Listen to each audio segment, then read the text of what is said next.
Hello and welcome along to Mondo Chelloveck Movies. My name is John, and this video is going to be my unboxing of the amazing 1966 spaghetti western, The Good, the Bad and the Ugly, directed by Sergio Leone and starring Clint Eastwood, Lee Van Cleef and Eli Wallach. As you know from the thumbnail, this is the Arrow version of The Good, the Bad and the Ugly, the special edition, from my good friend Dan. Now he has sent that across to me. I'll leave a link to Dan's channel down below, the Talkinf Movies live stream. And he got in touch with me. Now, there's a bit of a story behind this. I honestly thought I had more time to go and get these ones from Arrow. And I think it was when I was down in London, I realised that there was no chance I was going to get the first two. The Good, the Bad and the Ugly hadn't been released at this point, and I think it got put back. And of course, when you take the eye off the ball, there it goes, it gets released. But Dan had picked up a spare copy and he's given me a great deal on this, and I want to thank Dan once again for doing this, and he sent it over. Of course he has, extremely well packaged, because with him being a big collector himself, he's got a great collection. You know that when you get them sent to you from a collector, they just go to the extreme. So big thanks to Dan, because you saved my life on getting this one. The message is, don't snooze because you lose. This is, we only had a conversation literally the other day, and here it is, sent to me. First class, recorded delivery, came today. Absolutely brilliant. Yeah, do you know when I said expertly packaged? I mean, look at this. There was nothing going to happen to this one. Dan sent me across all the photographs to do with this set, so I knew it was in perfect condition. I knew it would be. But yeah, absolutely brilliant. Are you watching Zavvi or Amazon? This is what you should be doing for collector's items. Oh. Yeah, look at that. Perfect. Absolutely amazing. I'm led to believe these are lovely for your tea. So what I'll do in this video is I will open this up, I will show you what's inside, and then I will go back, I'll have a look at it on the telly, I'll get some screenshots for you, and I'll give you my views on what I think of the picture quality. Now, I've used to have this on DVD. I haven't upgraded this since DVD. It's been one of those series that I've been really after to get in the best quality ever. I know it's come out in the US, and I was hearing various things about the US one, but I just know that when Arrow does some, it'll come out in the best possible way. It might not be flawless, but it's going to be the best that can get it from the original elements, because as you know, when this was filmed, it was really cheap budget, Italian, but not taking anything away from it, these films look spectacular.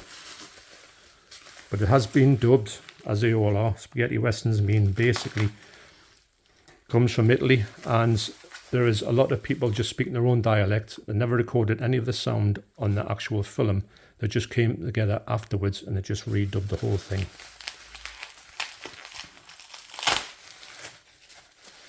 Yeah. Don't think I need to buy any bubble wrap for a while as well.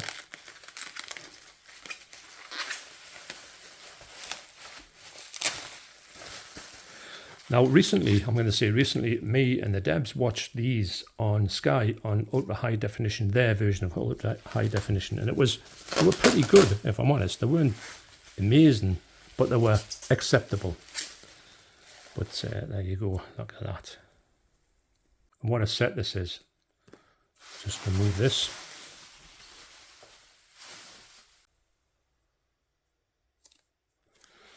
Now, where would I put this in my rankings of this trilogy? Now, I think on my first, I used to always prefer Fistful of Dollars. I never knew really way back in the day that these were a trilogy. I didn't know anything about them. Obviously, I knew there was, for a few dollars more, was a sequel to, in a way, to Fistful of Dollars. You could work that one out. But I didn't know about The Good, the Bad, the Ugly being kind of in the trilogy, but obviously it is.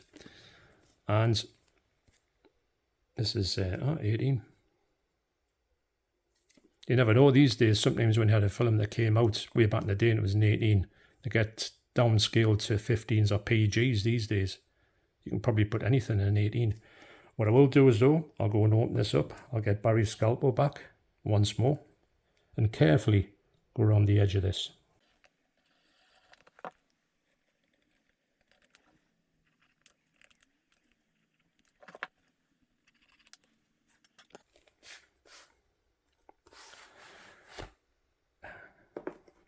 So as Arrow do these days, they put this slipcover over the top of the special edition. They never used to put this on. This wasn't a thing. It was just you would get them like this, which is more acceptable.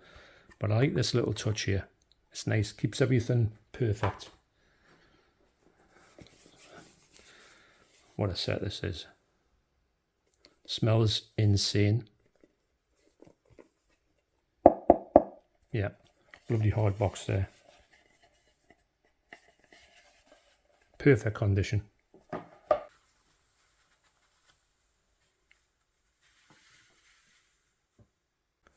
And original artwork there. Here's the set.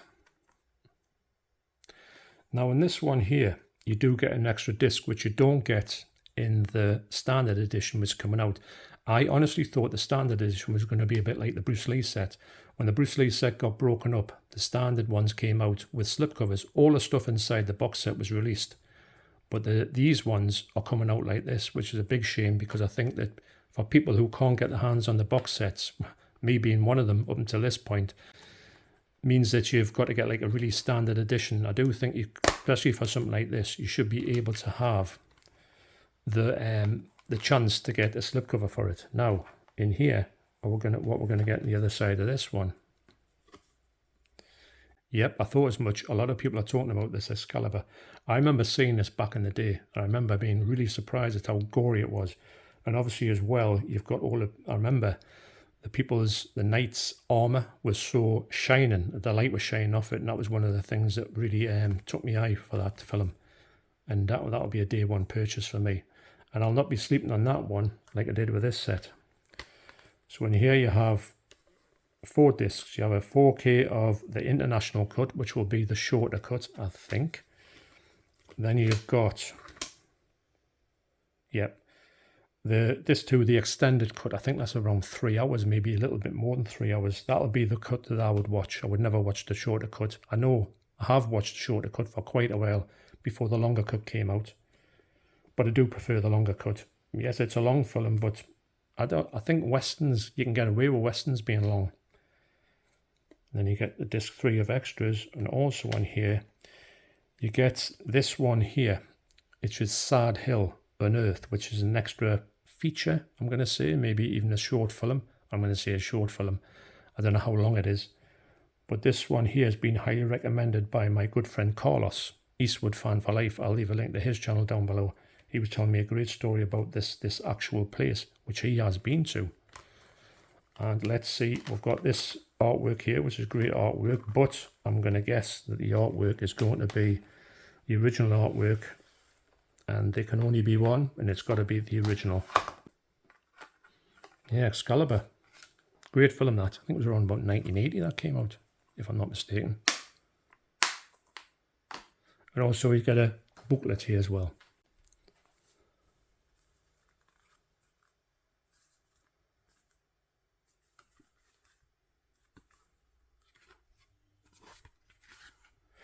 If you haven't seen these films, these are highly recommended. Spaghetti westerns in general are highly recommended. They are low budget, that's for sure.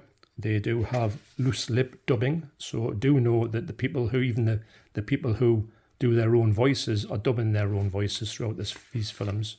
So you're going to get them not matching up all the time, but look past that, and just, you're in for a great ride on these ones.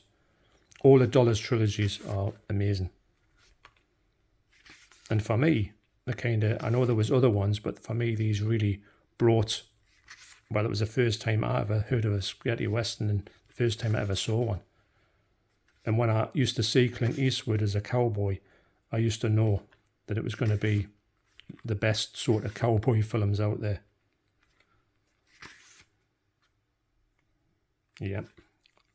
Iconic doesn't even touch this one.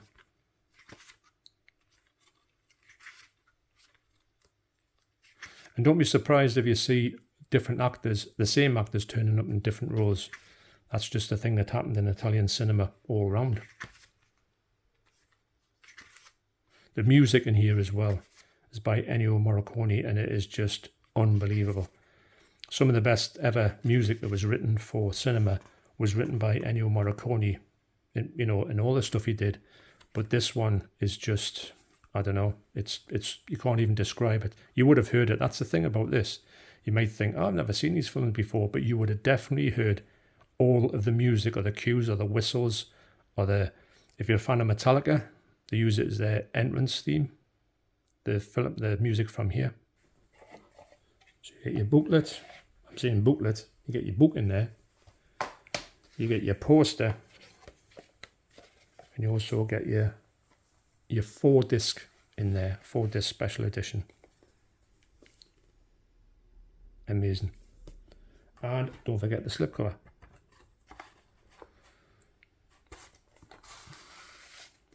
Oh, there you go. So I'm now going to go and have a look at this in the 4K player, take some screenshots, and I'll come back at the end of this video and I'll tell you exactly what I think of it. So I couldn't wait to check this out on 4K. As you know, you've got two 4Ks here with both cuts of the film. You do have a Blu-ray on with the extras on here, and you do get this Blu-ray here with this extra bonus feature called Sad Hill. Now, you don't get any Blu-rays of the film in here. You obviously get a separate Blu-ray set for that. And I couldn't wait to check this out in 4K. The amazing thing about the Italian market is they can make something that was shot very cheaply look very expensive. Saying that, this looks absolutely fantastic. There's something about spaghetti westerns, the Italian spaghetti westerns, that is just different from the ones you would get in Hollywood. They've got a different look. They've got a different feel to them. They've got a more realistic look. Everybody in it is dirty. They look like unwashed. They're not like pristine clean like Roy Rogers. These people look believable, and that's what's the best thing about this. This is quite unflinching on the violence side as well. I think this is the most violent out of all three of these Dollars trilogy. Now, when I put it on, I wanted to check out a little bit of it, and I was going to go through it and watch a few like key scenes. But when I put it on, I watched the first 20 minutes and I couldn't take my eyes off it. Picture quality is more colourful, it's more vibrant, but it's got a dark tone to it, which I think suits this a lot better than when it looks. Sometimes I've seen this looking a bit overblown. I've seen them all looking a bit like that. I do think that when I go back to my DVD, I think I had two versions on DVD, and it's always looked a little bit off to me. I will always watch the longer cut in here because I do prefer the longer cut, even though back in the day I was always watching the shorter cut because the longer cut just didn't exist on physical media at all. But when I saw the longer cut, I knew I had to stick with it. I know it's 3 hours long and nearly 3 hours long, but I think it's more than justified because this has got probably the best story out of the three films. The first one has got quite an easy going story. There's nothing much to it, although it's great. The second one amps it up a little bit and it's got more going on. It's quite brutal as well, the second one. And this one seems to be even more brutal. In a way, it's not, I wouldn't say it's like Django bad. So for me, this is an absolutely brilliant and essential spaghetti western. And I can't wait to see the three of them and then reevaluate them and see which ones I think is my favourite out of the three. So don't forget to get down the channels I mentioned before. Big shout out to Dan and also Carlos. And I can't thank Dan enough for sorting me out with this one. It was amazing to get the offer to get it at a really reasonable price because these days these things aren't reasonable prices. So thanks for watching. You take care, especially you, Dan and Carlos, and I'll see you on the next video. Cheers.